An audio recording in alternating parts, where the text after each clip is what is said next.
On a cold January morning in 2004, 36 of Europe's most highly regarded wine critics, journalists, and buyers met in Berlin to blind taste 16 wines. Eduardo Chadwick, owner and president of the Chilean winery Viña Errázuriz, organized the Berlin tasting and seminar with a simple yet powerful objective. The Berlin tasting came upon my frustration that critics were not really recognizing the quality of our wines because they knew they were Chilean, and Chile was a new country coming into the world stage. So the idea was to have a blind format where they could concentrate on their senses and really evaluate our quality for what it was.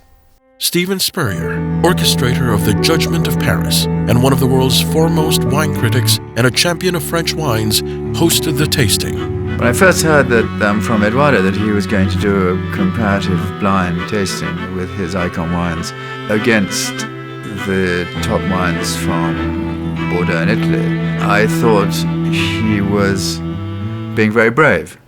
The event started with a technical seminar presenting two Chilean terroirs, Aconcagua and Maipo, in the context of the world's most renowned appellations.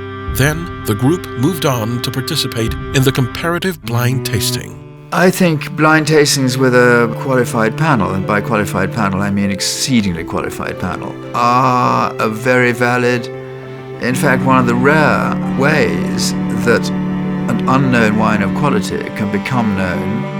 The wines were selected from Bordeaux and Tuscany's legendary millennial vintage, most of which had been awarded an immaculate score of 100 points by wine critic Robert Parker. 3 of Chile's finest wines were selected: Don Maximiano, the tradition and heritage of Viña Errázuriz; Seña, Chile's first icon wine; and Viñedo Chadwick, a tribute to Don Alfonso Chadwick Errázuriz. The wines were carefully served, without revealing the labels. The results were compiled and calculated, and then the unexpected happened.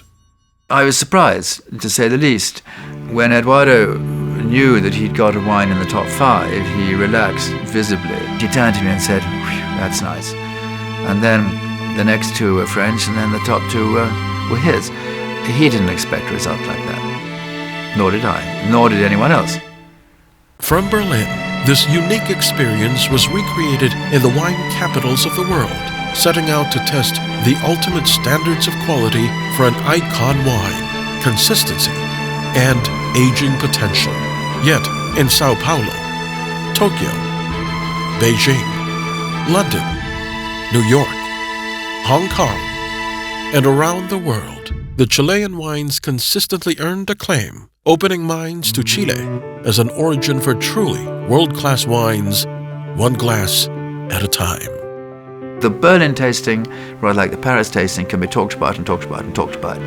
But if you have the consistency like that, that is a remarkable result. And it proves Eduardo's point that his wines are equal to the best wines in the world.